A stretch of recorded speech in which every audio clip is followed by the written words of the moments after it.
Casper Dennis here in Las Vegas with Super Sage Northcutt, finally. Now, we saw a video, I believe it was on your Twitter or maybe Instagram, something about makeup. Did you really get your makeup done today, just for us? That's funny. I'm actually not wearing your makeup. But yes, I did have it this morning when I did a photo shoot for the UFC and some shadow walks and stuff like that, and yes. When something like that happens, are you like, hey, you know, this isn't very noticeable, and sometimes you get out of bed not looking that great, maybe I'll apply a little bit of this, a little bit of that, maybe look the right way when I step out of bed and go into the gym? That's pretty funny. That'd be nice. I have a sister, she has some makeup. Well, the problem is it would rub off on everybody's rash guards and stuff, so eventually you become the biggest unpopular person in the gym. But on a serious note, I mean, going into this fight with Enrique, a lot of people are giving you grief because they believe the UFC sort of gave you an easy opponent so you bounce back after your last loss. I know that you respect him and he's a tough fighter, but has that been sort of tough to deal with? People aren't really giving the fight as much respect as they should? You know, I believe he was a finalist from the Ultimate Fighter. That's what I heard.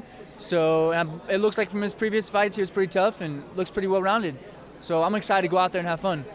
I'm just wondering, I mean, this whole social media presence, I mean, you're a super nice guy and obviously a good-looking dude in shape and stuff, and that obviously rubs a lot of people the wrong way. Has it been tough to deal with a lot of the negativity that comes from social media, of you just sort of being yourself and doing your own thing?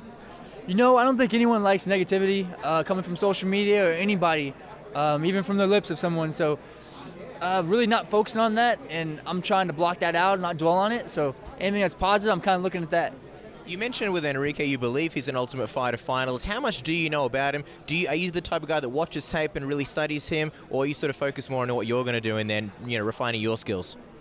You know, I'm never really me and my coaches aren't really making a game plan for my opponents as of now, but in the future that could be the case.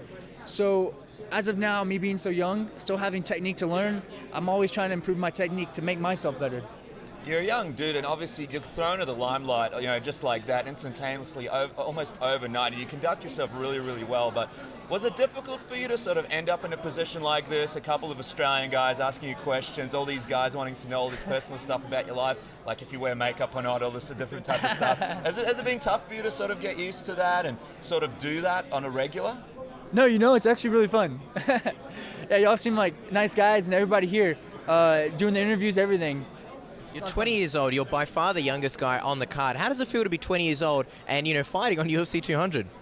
It's a huge honor. UFC 200 is the biggest yet in the UFC, so I'm excited for it. I'm wondering if this is a motivator for you, because John Jones, he was 21 years old when he fought on UFC 100, the last big milestone card. You've now beaten him by, I don't know if it's exactly a year, but you've essentially beaten him, and now you look at him, he's main eventing the card. I'm just wondering if that motivates you into, you know, maybe looking down at UFC 300, you might be a champion, maybe you'll be main eventing the card. Oh, that's something to shoot for sure.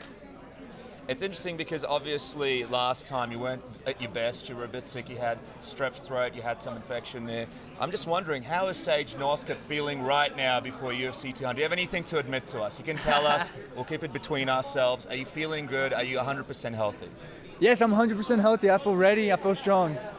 How do you see this fight playing out? Do you have any kind of prediction for how you're beating Enrique? You know, no fight predictions. If it's standing up, if I knock him out, if it's wrestling, if it's jiu-jitsu, on the ground, wherever it might be.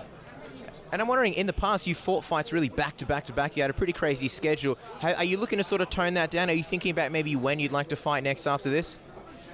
You know, whenever the UFC has a fight scheduled for me, I'm looking forward to fighting. And yes, I did have 3 fights in the past 4 months, I guess, with the UFC, and or 4 months from before, and now I'm excited for this fight. Another young gun coming out of Australia, I don't know if you've watched much of him, is Jake Matthews. He actually comes from Melbourne, where we're from, and he's going to be fighting as well against Kevin Lee. A lot of people want to see you guys fight each other because you're the 2 youngest guys in the division, 2 good-looking dudes. Everything's going on. What do you think about Jake, and do you think that's a matchup you'd be willing to take if you do win at UFC 200? Oh, that's very nice. He seems like a nice guy for sure. Jake seems nice, and I wish him the best for his fight coming up, especially for this weekend. And coming from Australia, Australia is beautiful. Let's talk about 200 quickly. Bruce Buffer has the 360 jump. You obviously do the flip. Are you going to add any variations if you do win? Some kind of moonsault twister or something like that. Something special for 200. A double flip, perhaps. There you go. Maybe I'll do 2 or 3 flips in a row. Hopefully it'll be something different every time. All right, Sage, would expect nothing less. Best of luck. Thanks For the weekend. Thank you very much.